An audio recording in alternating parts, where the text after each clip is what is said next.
चलिए आगे बढ़ेंगे और रुख करेंगे एक बड़ी खबर का। बड़ी और अहम जानकारी आपको दे रहे हैं। बड़ी खबर आपको लखनऊ से बता रहे हैं। लखनऊ से इस वक्त की बड़ी खबर सामने आ रही है। यूपी के 121 राजनीतिक दलों की मान्यता खत्म कर दी गई है।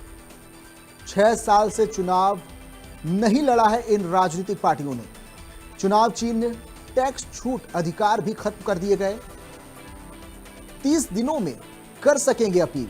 तो बड़ी और अहम जानकारी आपको बता रहे हैं। लखनऊ से इस वक्त की बड़ी खबर आपको बता रहे हैं। यूपी के 121 राजनीतिक दलों की मान्यता खत्म कर दी गई है। 6 साल से चुनाव नहीं लड़ा है इन राजनीतिक पार्टियों ने। चुनाव चिन्ह, टैक्स छूट अधिकार भी खत्म कर दिए गए। 30 दिनों में कर सकेंगे अपील।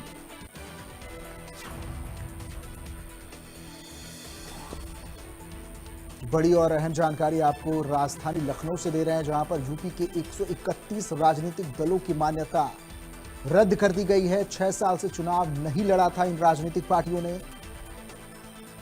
चुनाव चिन्ह, टैक्स छूट आदि अधिकार भी खत्म कर दिए गए हैं। ये सभी राजनीतिक पार्टियां अब 30 दिनों में अपील कर सकेंगे। 30 दिनों का इन्हें समय दिया गया है।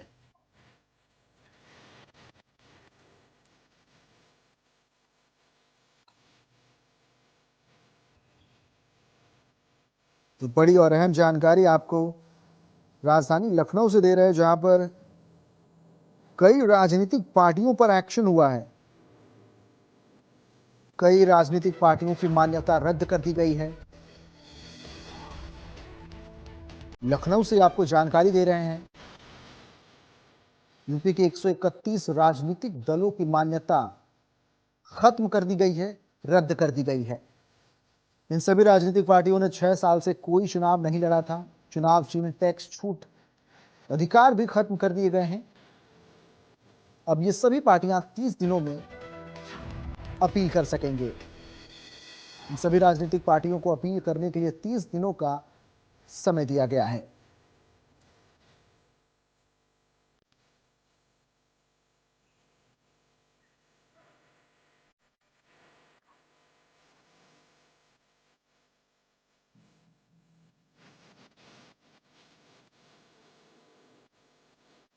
तो बड़ी और अहम जानकारी आपको राजधानी लखनऊ से दे रहे हैं। राजधानी लखनऊ से आपको बड़ी जानकारी बता रहे हैं। यूपी के 121 राजनीतिक दलों की मान्यता रद्द कर दी गई है। 6 साल से इन सभी दलों ने चुनाव नहीं लड़ा था। चुनाव चिन्ह, टैक्स छूट आदि अधिकार भी खत्म कर दिए गए हैं। 30 दिनों में ये सभी राजनीतिक पार्टियां अब अपील कर सकेंगे।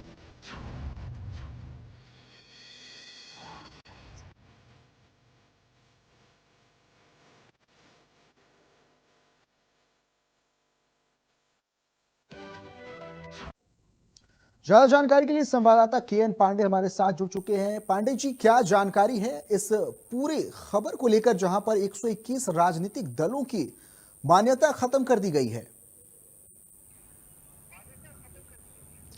जी, मैं आपको बताना चाहूँगा कि दरअसल तमाम जो राजनीतिक दल थे, जिसमें लगभग 2 दर्जन से ज़्यादा जो राजधानी लखनऊ में ही रजिस्टर्ड थे और तमाम प्रदेश के अन्य ज़िलों में भी रजिस्टर्ड थे, इनका काम जो होता था एक तरीके से अपना जो है, एक तरीके से देखा जाए तो रसूख अपने स्थापित करना या भौकाल कह सकते हैं कि राजनीतिक रूप से भौकाल अपने ज़िले में दिखाना, शहर में दिखाना या लोगों पे गालिब करते हुए अपने जो है काम को करवाना, ये सब चीज़ों के मकसद से इनका रजिस्ट्रेशन करवाया गया था। और कभी-कभी देखा जाता था कि ये जो राजनीतिक दल थे, ये तमाम जो बड़े राजनीतिक दल हैं, उनके एक तरीके से कहा जाए तो एक तरीके से बी पार्टी के रूप में ये लोग काम करते थे। उनको तमाम प्रचार प्रसार में तो तमाम चीज़ें मुहैया कराई जाती थी, जो बजट होता था उनको यहाँ से उपलब्ध कराया जाता था। तो इन सब चीज़ों की उपयोगिता होती थी और इसके लिए इन लोगों ने रजिस्ट्रेशन करवा रखा था। और अब देखा जा रहा है कि इन लोगों को कई मौका दिया गया। ये पिछले लगभग 6 सालों से इन लोगों ने कोई चुनाव नहीं लड़ा, चाहे वो जिला पंचायत का चुनाव हो, चाहे वो पंचायत का चुनाव हो, चाहे वो विधानसभा का चुनाव हो, चाहे वो लोकसभा का चुनाव हो, इन किसी भी चुनावी प्रक्रिया में जी।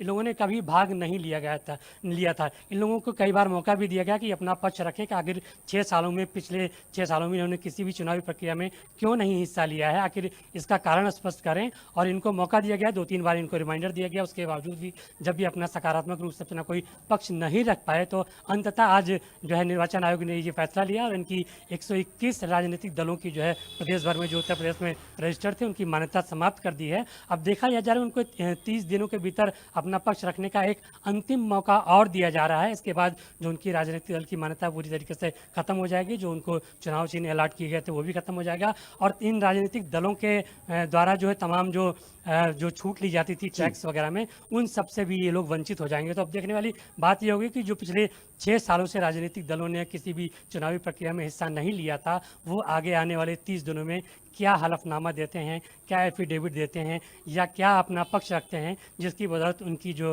रजिस्ट्रेशन है उसको जो है बरकरार रखा जा सकता है। फिलहाल देखा जा सकता है कि पिछले 3-4 बार से जब निर्वाचन आयोग ने इन लोगों को मौका दिया, ये लोग कोई अपना पक्ष नहीं रख पाए, तो अंततोगत्वा निर्वाचन आयोग को ये फैसला अख्तियार करना पड़ा है। ठीक है। अब देखने वाली बात होगी कि 30 दिन का ये जो अंतिम मौका दिया जा रहा है, इसके बाद ये लोग क्या निर्णय लेते हैं। चलिए ठीक है पांडे जी, बहुत बहुत शुक्रिया आपका इस पूरी जानकारी के लिए।